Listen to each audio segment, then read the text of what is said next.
Hi friends, ఈరోజు మనం కొత్తిమీర ఊర పచ్చడి ఏ విధంగా చేయాలో తెలుసుకుందాం.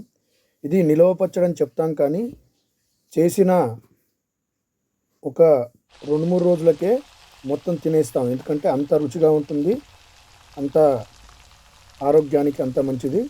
ఇది ముందుగా కొత్తిమీరను చూపెట్టినట్టుగా కట్ చేసి కొద్దిగా కడిగేసి కొద్దిగా డ్రై చేసుకోవాలి. అంటే కాసేపు 1 గంట అలా పొడిగా ఉండేట్టుగా గాలికి పెట్టుకోవాలి. ఆ తర్వాత దీన్ని నూనెలో అలా మూకుడులో కొంచెం నూనె వేసి దాంట్లో పచ్చిపోయేంత వరకు వేపుకోవాలి. ఆ తర్వాత మరి చింతపండు గుజ్జును తీసుకొని దీన్ని కూడా నూనెలో, ఎందుకంటే ఆ చింతపండు గుజ్జును నూనెలో వేపడం వల్ల అది చాలా అంటే దగ్గరగా అవుతుంది. మరి ఇంకొకటి పచ్చివాసన పోతుంది.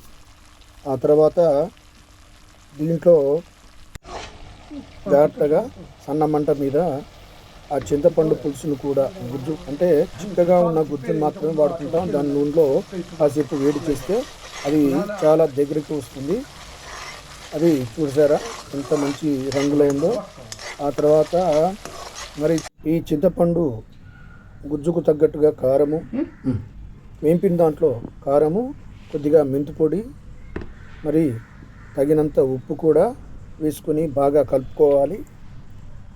ఆ తర్వాత ఈ మిశ్రమంలో మరి ఆ వేంపిన కొత్తిమీరను కూడా కలిపేసుకొని దాన్ని పక్కకు పెట్టుకొని తాలింపు పెట్టుకోవడానికి మూకుడు ఏర్పాటు చేసుకొని దాంట్లో కొంచెం నూనె పోసుకొని సన్నమంటపై దాంట్లో కొద్దిగా చూపించిన విధంగా కొద్దిగా ఆవాలు, మరి జీలకర్ర, అదేవిధంగా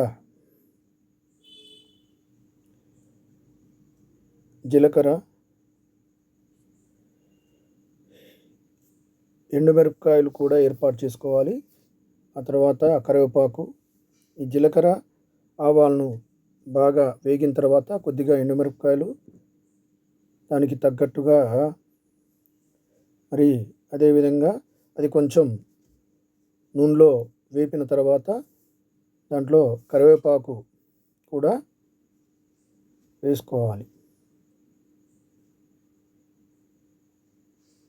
కరివేపాకు వేసుకున్న ఈ మిశ్రమంలో మరి నూనెలో బాగా వేగిన తర్వాత ఆ తాలింపులో ఎవరి అలవాటును బట్టి, అంటే చిన్నుల్లిపాయలు తినేవాళ్ళు వేసుకోవచ్చు, లేని వాళ్ళు మరి అది వేసుకోకుండా అదేవిధంగా పసుపు కూడా వేసుకొని ఈ కొత్తిమీర, కారము మరియు ఆ మెంతి పొడితో కలిపిన మిశ్రమంలో ఈ తాలింపును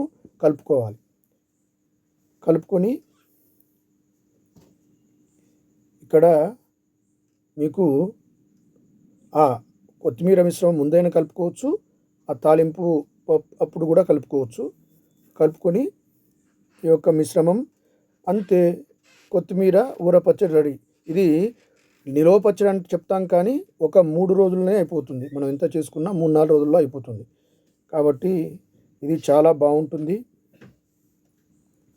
ఈ మిశ్రమం ఆ తాలింపు దాంట్లో వేసేసుకొని ఆ కొత్తిమీర కలుపుకొని మరి దీన్ని ఎంతో రుచిగా ఉంటుంది. కాబట్టి ఉప్పు తక్కువ ఎక్కువను మీ యొక్క రుచిని బట్టి ఉప్పును వేసుకోండి. తక్కువ అయితే తక్కువ అలా చూసుకొని ముందుగా తక్కువ వేసుకున్న తర్వాత ఇంకేమైనా సరిపోకుండా మళ్ళీ వేసుకోవచ్చు. ఈ విధంగా పచ్చడి బాగా కలిపేసుకొని దాన్ని మరి ఎంతో రుచికరమైన ఈ పచ్చడిని మరి అన్నంలో తింటే చాలా రుచిగా ఉంటుంది. ఇది చెప్పడం కాదు, అందరూ చేసుకొని తినండి. ఇది చాలా రుచిగా ఉంటుంది. దీని గురించి అందరికీ షేర్ చేయండి. మా 27 గురు ఛానల్ను సబ్స్క్రైబ్ చేయండి. అందరికీ నమస్కారం.